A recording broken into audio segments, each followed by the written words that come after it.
Made for Monday crew, where you guys are leaders and change agents that are going to where you are, bringing all of yourself there and making the decision to live. For you, hey, this is another day, another great day, and a day you will conquer because you were made for Monday. We're beginning a brand new series today of people and innovators and thinkers that I believe will bless your heart, bless you where you are. Individuals who are continuing to do amazing work in their communities in light of everything going on in the world. And as we transition back into the world, I believe these individuals will assist you to be all that you know you definitely can be. Today, I'm so excited to welcome one of my best friends. His name is Brian Hendricks. Brian and I have been friends since, Marquette University. As a matter of fact, this is Dwayne Wade signed jersey. Both of us have Dwayne Wade signed jerseys. And the way we got them, thank you, D Wade, because that's a secret him and I are going to take to our grave, how we got these signatures today. Brian and I were managers for Marquette women's basketball team, and as we grew together and grown, Brian is a dad, Brian is a leader, Brian is doing amazing things coaching one of the best women's basketball programs in the state of Wisconsin. And I believe when Brian talks about education and sports and coaching, you are going to be immensely blessed by the pouring in from Brother Brian Hendricks. So take a moment, get ready for this, situate yourself. If you're driving, open your mind up, make sure you got your tag button so you can tag some quotes, because Brian's going to levy so much knowledge onto all of us to ensure that we are made for Mondays.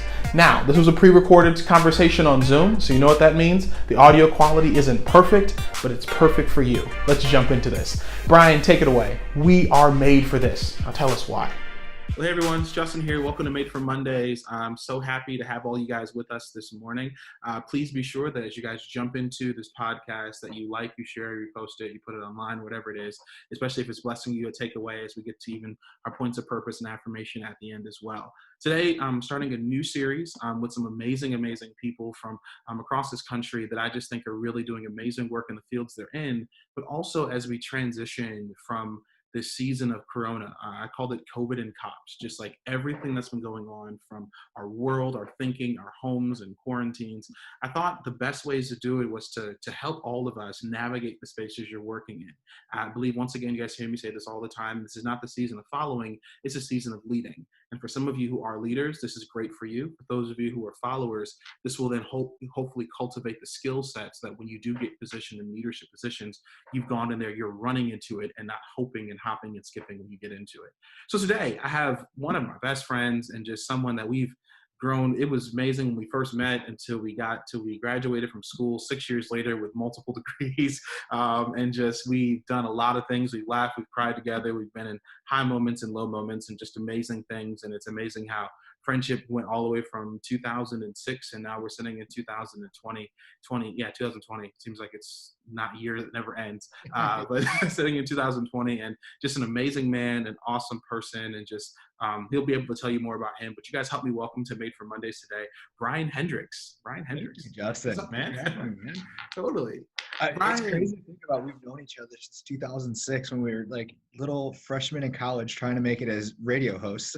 Dude, listen. For 13 years now, we're actually on a podcast together. Oh my God, I forgot about radio. Dude, it's just, I've been reflecting on this because I've been hit up about something in Marquette because my sister graduated from there. Right. And like, I was sitting there joking. I'm like, Jesus, man, that was like Dominic James. Like, that was the big three originally.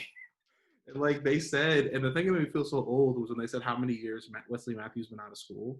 And I was like, don't do that. Like, No, don't bring that up. No. Oh my gosh, man. Brian, tell us a little bit about you. Like, who are you? What do you do? All of that. Like, so we can get a picture of who Brian Hendricks is. Yeah. So I like to say I'm a guy that doesn't like to be bored. I do a lot of different things and it just keeps me motivated. So I guess my main title is I'm the director of college counseling at an all-girls high school, Divine Savior Holy Angels in Milwaukee, Wisconsin. So that is kind of like my normal job, if you will. On top of that, I am also the varsity basketball coach here, going on year 3 as the coach here, but I've been coaching a long time. Even before you and I were managers and GAs with the women's basketball team at Marquette, I've been coaching AAU. So this is my 3rd year at DSHA as a head basketball coach. On top of that, in the summers, I am a leadership and training consultant for a company called Dynamic Developments, which is owned, operated, and created by my father. So always nice to have a dad that, does something I like to do. So I do training for him in the summers. What else? Those are kind of like the big three. I'm in the process of creating my own podcast, digital web series, future media conglomerate, if you will, with a good buddy of ours, Tim Paul. So, That's awesome. yeah, man, I'm all over the place. But the main things I do, I coach. I'm a counselor, and like I said, a leadership and communication consultant over the summer. That's kind of what takes up most of my time when I'm not being a dad and husband. I was about to say, man, I was like, where's the day job at? Who's the real boss here? The real boss is my wonderful wife, Jackie. Next week will be year 6 of marriage. Congratulations, man. Thank you. Yeah, we've been together since 2008. So 6 years of marriage, 12 years together. 2 wonderful kids, including a 2.5-year-old and an 8-month-old. So little girl Reese is 2.5, and Brooks is just turned 8 months yesterday, actually. Jeez, man, that's awesome, man. That's a blessing. I know parenting's a blessing, and to hear just all the things on your plate, man.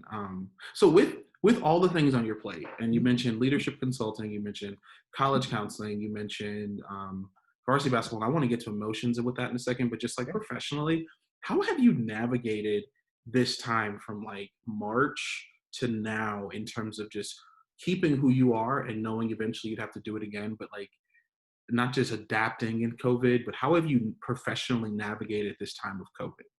Yeah.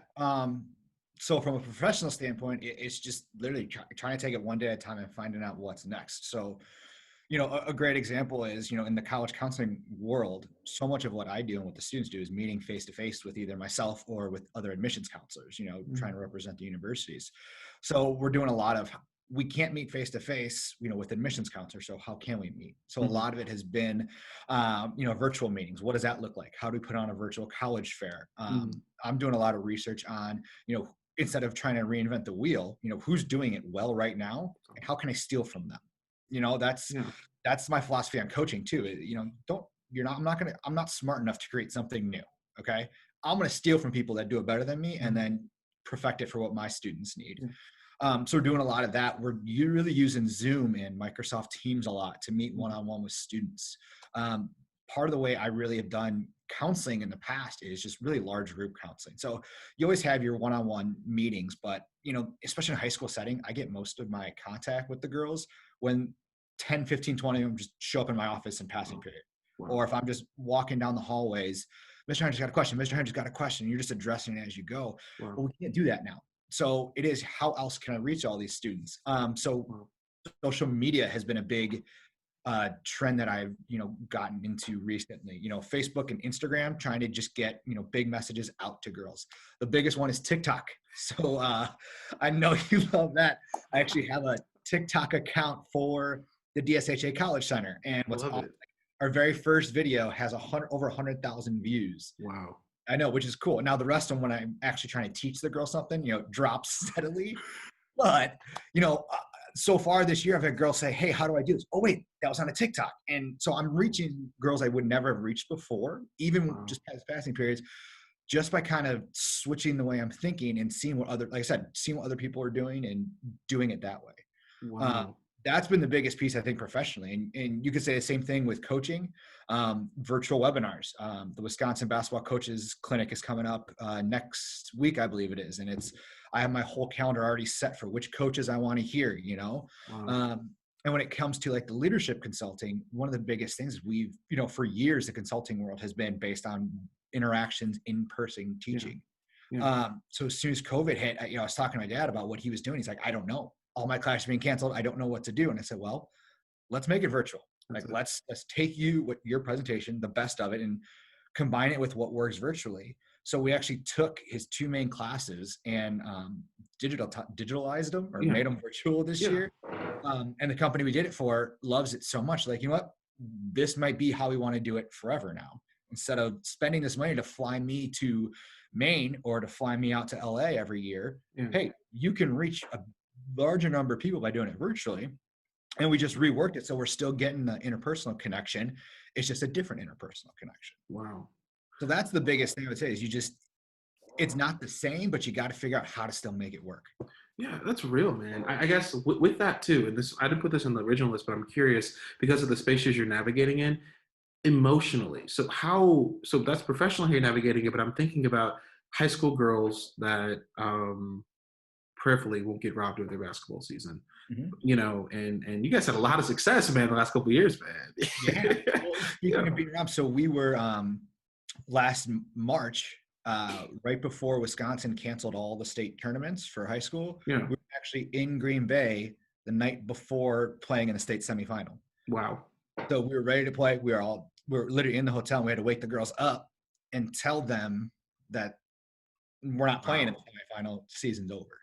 Wow. Now, so I guess that for me, I'm thinking about, because you're talking about the major times for high school. So 17, 18-year-olds or 16-year-olds going into like the major moments of their lives, and you're working with them as a coach, and then also getting them even to like understand things about school. How are you navigating even their emotions, in a very emotional moment about college and not having sports, or hopefully this year having it? Right.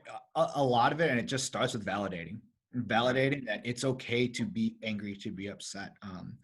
I'll use the basketball example. So as soon as we found out, all my assistants and I were like, how do we tell the girls? And at this point, it's all over social media, so they know. Like, how do we tell them that everything we've worked for this entire season, even dating back to last year, when it was my first year, or 2 years ago, my first year, Mhm. everything was built towards this tournament, and now it's gone. Wow. And it was it. What's nice for us is, me really well. I'm really rooted into my faith. Mhm. So being at a Catholic school, I can openly speak about that. And that's one of the first things we said was, ladies, tournaments, this sucks. That plain and simple. Like, I'm angry. Whether I agree or disagree, doesn't matter. I'm angry. I'm sad. I'm disappointed. How are you feeling? We got out that. How are you doing? How are you feeling? And then, Yeah. okay to me is not an answer. Wow. Like, I want to dig deeper. I want to know what's going on.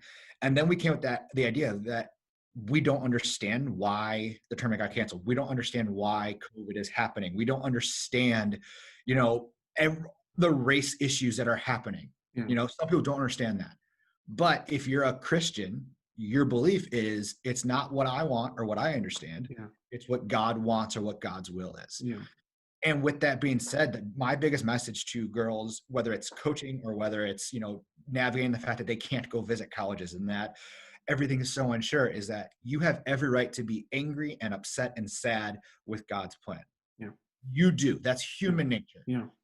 But what sets us apart as Christians and as believers is that even though you're angry, you're sad, you're mad, you don't understand, you're annoyed with what God's plan is, his plan eventually, if you put your faith in it, is going to lead to what you should be doing, to better things for you. And I think that's the hardest conversation that I've had, not just with the girls, but internally. Wow. It's, I pray that, God, your will be done, your will be done. And as things keep coming, I'm like, I don't like what your will is right now. Yeah, This man. is not good for me. This is not fun for me.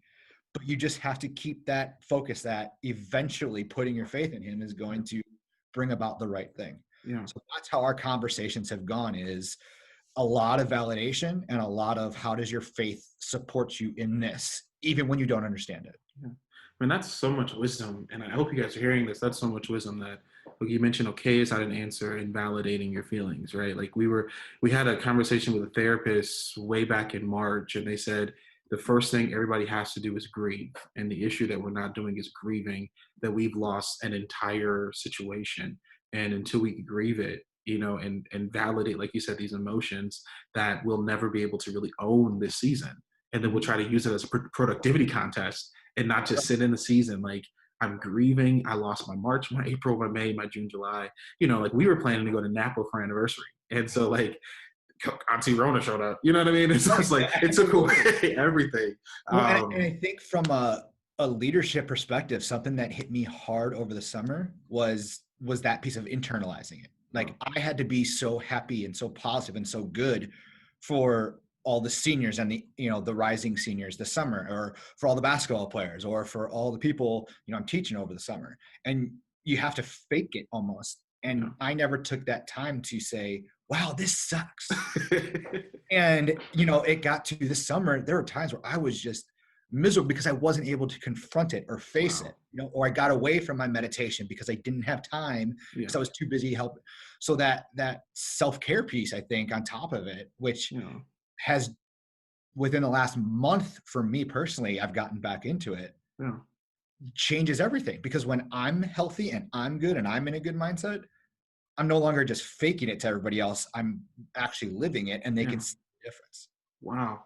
That was the question I was going to get to, but you kind of already explained it in terms of what you learned about yourself. So with that together, man, like as you transition to the workplace, how are you going to lead them differently as you've learned that about yourself in terms of meditation, self-care being one, confronting things head on early, and then also at the same time knowing where their emotions and heads might be as you transition to the workplace, and the people that are looking up to you. How have you evolved as a leader as you transition back into the workplace? Yeah, the biggest thing I can say is I got to walk the walk.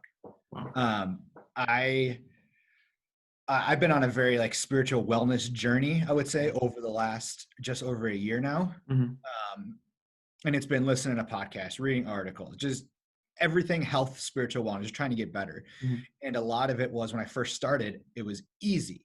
You know, I listened to it, I preached it, and I did it. And then when things got hard, it wasn't easy anymore. Wow. You know, Wow. I didn't, I would preach it, but I wouldn't, I stopped listening to podcasts about it. I Wow. stopped getting my faith. I stopped living it, but the words were still coming out.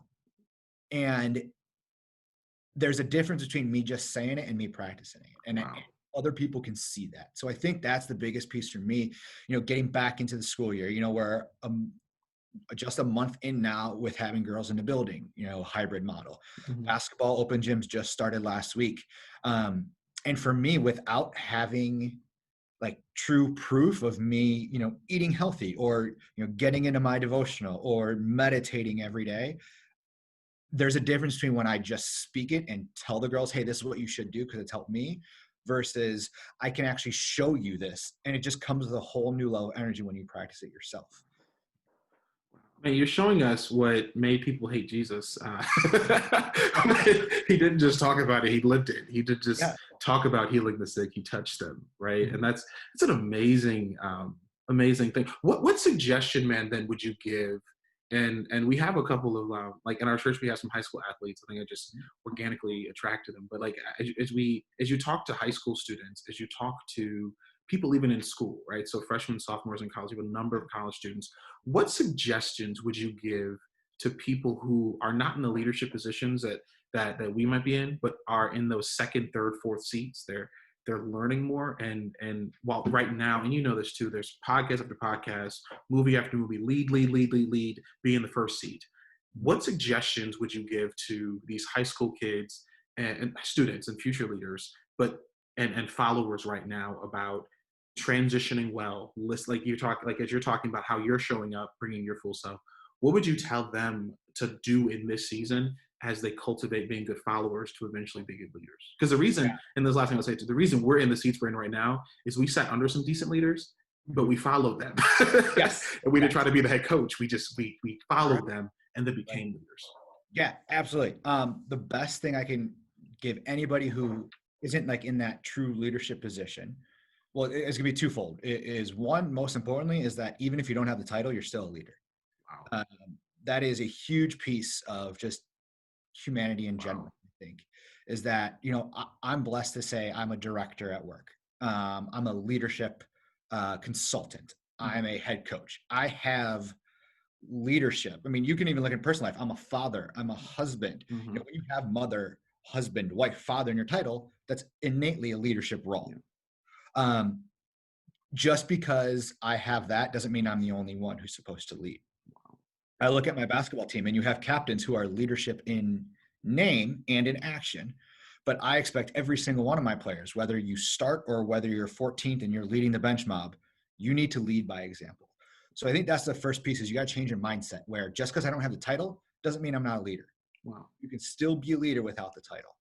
Wow. And the second piece of that, and I think this is where you and I, we had some great mentors. And I think what we did that helped us get to where we are is we listened and we learned. Wow. We didn't pretend that we knew everything. And there were probably times when we did, especially back in college, we would think, guess why are we doing this? What's going on with that? But then we would ask questions. I remember having conversations with a ton of the basketball coaches at Marquette of like, hey, we did this against this team. Why did we do that? and then learning from them and asking those questions and realizing that we don't know everything. I mean, even to this day, like I just said, I can't wait to go to this coaching conference next week. It's all virtual, but just to listen and learn Shaka Smart's going to be there. Gino's going to be there. Like these coaches that have done it longer and better than I ever have. And I just want to listen and learn. And the more people can do that, especially in this time, like nowadays, there's so much that you can go out and see and learn and listen from. Like you mentioned, there's podcasts, there's books. One of the things I love to do, and I probably should get back to this, is just reach out to former mentors of mine and just say, hey, what's going on? What are you doing now? How are you doing this? How are you reacting? And then again, taking what people that are mentors to me or have been leaders in title longer than I have, see what they're doing, and then start living that in my life every day. Wow. But that's the two pieces that, I try and preach to anyone that I'm in contact with, is that, even without the title, you are a leader. And listen and learn. Because the more you listen and learn, all of a sudden you're going to know how to react to a situation when you are in that leadership role. Wow. That's so good. I really hope you guys hear this, because those are essential things that great leaders learn early, right? And you have to learn that early, especially like no matter what season of time we're in, but especially in this moment when, like you said, so much information is available that we have to be able to take it and learn it. And really, and as you mentioned earlier, and it just stuck out to me personally, when you talked about preaching things, and the thing for me, even in preaching, I was preaching to people, and then like they all got taken away. And so it's like I would learn something and it's like nobody's like affirming like this is good. I'm like, am I preaching good stuff? Right. And it was just like it was so difficult. But like you mentioned, I had to get to a place as well where I didn't name it the way you named it. So I love the way you named it, where no, I had to first make sure, man, how is my personal life? How's my personal meditation life? Where am I personally grounding myself on a day in, day out basis, so that I don't require that affirmation, but that it's literally, man, I can just live life and ensure that we're communicating things very well. Man, the other thing I would ask you, so other people like you that are on the journey, the last question I have for you is, as they're navigating this space, as they're transitioning into work, to other people in positions similar to yours, as you're doing very well. I mean, like you mentioned before, the success you're having with basketball, the success you're having with the piece you're doing with your father in terms of leadership, the success you're having, even DSHA. I mean, those of you who don't know about DSHA, it's an amazing school. Like DSHA is an amazing school, and the success you're having, man, what suggestions would you give then to leaders, like people who are just getting the director title, the leader title, the supervisor title, that before the title goes to their head, what suggestions would you give to them so they stay level-headed? The way that you are staying in like when you could really say like, I'm the head coach at DSHA. Those of you who know DSHA, Brian could go around with a t-shirt saying I'm the head coach at DSHA. Like I'm telling y'all, it's that type of school. What could you say to leaders so that before the title goes to their head when they get it, that they can be great leaders with their title? How much time do you have? Because I can say a lot. No, the first piece is actually being thankful. Like being thankful for, first and foremost, the people in your life. Like there's no way I could do as much as I'm doing right now if it wasn't for my wife, Jackie. I mean, to me, and most husbands should think this way, but I think she is the most patient, supportive person in the world, because the life of a counselor and high school basketball coach is you have time, but then once November hits, November through March, I'm barely home. And this is, high school. And like you said, we're a very competitive high school. So, more is assumed to me when it comes to scouting and film reporting and practice planning and all that. Not to mention, during that time period, she's at home with 2 kids. She was pregnant last year with a kid and trying to navigate that more or less as a single mom, it seemed like. So just first and foremost, say thank you and be appreciative for those people at home or those friends that support you and really have your back when things get nutty and crazy. Because when you're in a leadership position, things are going to get nutty. Things are going to stress you out. You're going to feel like you're juggling 10 different things at once. You're not going to know how to do it. Know that figure out who those people are. And I hear you say this all the time. You are the sum of the 5 people you meet the most, or you spend the most time with. Find out who those 5 people are. Say thank you in advance for, I know you're going to be here for me, so thank you. So that automatically humbles you.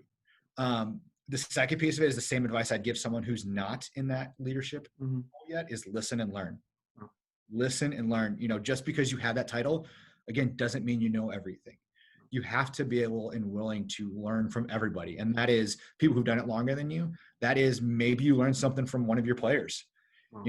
Maybe you have a great point guard who says, coach, this zone offense hasn't worked for the last 3 weeks. Can we try something different? And then you have to get out of your own head, get out of the idea that, well, this is my zone offense. This is what I've run for years.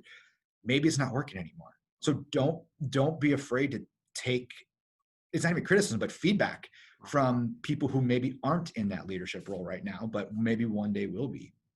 I think those are the two biggest ones. And I can go on for hours about what, and it's not things that I do, it's things that I know I should do. Yeah. And I'm still working on it too. The two biggest things I'll say, just appreciation and thankfulness is huge. Listen and learn again. And then one other thing I'm just going to throw in there is you have to get organized. From a very practical standpoint, you have to be organized as a leader. Most leaders, when you're given that director role, that coach role, whatever position it is, it doesn't just mean, hey, you just show up for practice. No, it means you show up for practice. It means you're dividing up between your coaches, who's watching film, which game films you need to get, who's got the scout this week, who's planning practice, what schemes are you trying to and that's just one thing. Most leaders have 5, 6, 7, 8 things they're juggling. And if you're not organized, it's never going to work. So something I heard from this mental performance coach named Brian Kane, he shares his calendar, and it is the most detail-oriented calendar I've ever seen in my life. It's every hour from 4 a.m. when he wakes up to 8 p.m. when he goes to bed is booked. I am not nearly that organized. But what I know is if I have something, I need to put in my calendar, because if it's not in there, I'm going to forget about it. If there's something I need to do, it goes into my to-do list.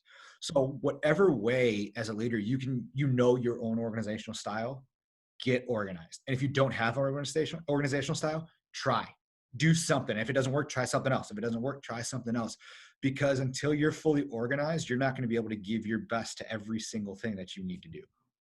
I really hope you guys are grabbing a hold of this. And Brian, when you say organization, I look back, I remember, and the reason that's so important, y'all, and it's from one of my own failures is when I first got to my church, I thought I could do it all. I thought I literally could just do it all. And then I told the story on Sunday, we hit over 200 in attendance. Things were going crazy. I had to start hiring people. And literally the first hire I made, I had to pay good money for a secretary to control my calendar. Because I missed a meeting with people that you don't miss meetings with. And I just missed it. I just literally was I was sitting in my office and I'm getting messages from their admins, where are you? So from a failure of mine, and please take heed to the advice that Brian has. If you don't do that very thing, you got to pay good money like I have to pay now to get somebody to come in, run my calendar, she sends me emails at 6 a.m. This is what you're doing today. These are the emails you need to send, because if not, and that's also me staffing my weaknesses, but it's a necessary thing, because as Brian said, if you're going to get into this position of a leader, so that's where, going back to followers, start now. Organize where you're going to eat lunch and organize your emails for the day. Even if it's assume your boss is going to text you or email you, assume early, because as Brian says, that organization is what's going to separate you from good to great, because people are going to trust you and trust you and trust you. And then all of a sudden you look up, and then now other people are really going to be trusting you, and then income is tied to it. Brian, this is amazing, man. This is man. Can I add one more thing in? Because you said something. Please. It sparked something. When you said you're hiring someone to run your calendar, that complimented what you do well, right? That's the thing that I don't think leaders understand. Wow. You need to hire people that do well what you don't. And surround yourself with great people. And I use my coaching staff, because if you ask me, I have the best coaching staff in the entire state of Wisconsin. And you know me really well. I'm very big picture thinking. I'm looking big picture when it comes to basketball, especially. So if you look at who my 2 main assistants are, they are extremely detail oriented. And that's not just, it happened that way. No. As a leader, I know my weakness is getting the little details of practice down and all this. And that's why I rely heavily on them. So as a leader, like you said, you can't do it yourself. So get good people around you to make your life easier. That's it, man. And that's so real. It's a lesson I didn't learn until too late. And now, things are getting better now, but man, I'm telling y'all now, those of you who are listening to this, that is, and be humble enough, as Brian has said, be humble enough to admit how you think, and then who you need to surround yourself with. Because at the end of the day, and I joke in my church about all this, like we can have all the 25 people working. My name is on the sign, right? So when the article comes out, you got the interview. And so it's just like, your name is on it, good and bad. It's a positive thing and negative thing. And so, Brian, man, thank you. I saw something light up on that last question, and I just, your eyes lit up, and I was like, oh my gosh, that was. So, Brian, yes, I got this one. If somebody wanted to contact you, get in contact with you, if there's a young coach out there, man, that just really wanted to see what you're doing or follow alongside or even get connected with you with some of the work that you are doing, how can someone, this is just all for you to plug that to our audience, how can someone get in contact with you? Yeah, absolutely. So email is probably going to be really simple. That's how most people reach out, is just my name, Brian Hendricks 23 at gmail.com. Everyone thinks 23 is for Michael Jordan. It's not. It's for Ryan Sandberg, another Chicago great. So Brian Hendricks 23 at gmail.com's email. I'm also big on social media. So if you want to see what's going on with the basketball team, my random thinkings, some people like that, some people don't. And if you want to see my adorable kids, Twitter and Instagram. I'm really big on Instagram especially, but both those handles are bhendo87. So yeah, Twitter, Instagram, and then email. Those are going to be the three easiest and best ways to kind of reach out to me or kind of follow along to see what's going on in the life that is Hendo's. Awesome, man. Thank you so much for your time. This is Absolutely. great. Thank you for having me. This was a blast. Oh, definitely, man. No, you guys, please give it up for Brian. And please let us know if you have any questions or comments or anything in our comment section. We'd love to hear from you guys as we continue to do this. And please make sure, if this piques your interest, if this is for you, please reach out to Brian. I know he's a wealth of information, doing amazing work in Wisconsin. And you'll be able to follow along with those beautiful kids of his and the dad musings. There's something about being a dad. I'm gonna throw this in for free. There's this picture that I think Maggie took of us at a Marquette game, right? Yeah, exactly what you're talking about. Yeah, and so it's funny, and I say this because my birthday was a couple weeks ago, and just having a chance to reflect on life. And I remember we sat down and we were talking one day, like, man, what are we gonna do in the future? We both want to be dads, and you were like, man, I'm gonna coach a girls basketball team. We're gonna be great. And I was like, I'm gonna pastor a church, and it's gonna be great. And it was amazing the day that it wasn't like, what is it, 2015 to 2017 was like the greatest. But then it's like, once things hit, it was just like, dude, like this is really happening. Right. Like we had the conversation of this is what we're going to do. That's it. And now we're doing it. That's it, man. That's it. I mean, karma or not, but I think there's something to speaking out what you want to do. That's it, man. And then don't make excuses. Just find a way to do it. That's it. And being held. And the thing too with that is accountability. So it's like, man, no, this doesn't line up with what you said you're going to be. Man, why are you pursuing this? Because that doesn't line up. And it's just amazing to look back on it and to know, like, one day we were just randomly sitting there at a basketball game. I think Marquette was like destroying some crap team. And I was like, dude, yeah, like this is what I'm gonna do. This is what I'm gonna do too. All right, man, we'll see what happens. And then here we are in 2020. And I think if you look at both of our journeys, whenever I got a coaching job or you got a new degree or a pastor's, there was that text. I mean, we could go months without conversing at all. Yeah, man. And then you see I get a coaching job, I get that text. Hey, congrats on this. Hey, you finished another, degree, or you get that church. Hey, congrats. Yeah, man. And just having that person that, 10 years ago, we had this conversation and we know that about each other. So when it happens, you have that celebratory person. Yeah, man. It just makes you want to keep going. And the beautiful thing for me too, man, that makes it different is it was never a competition.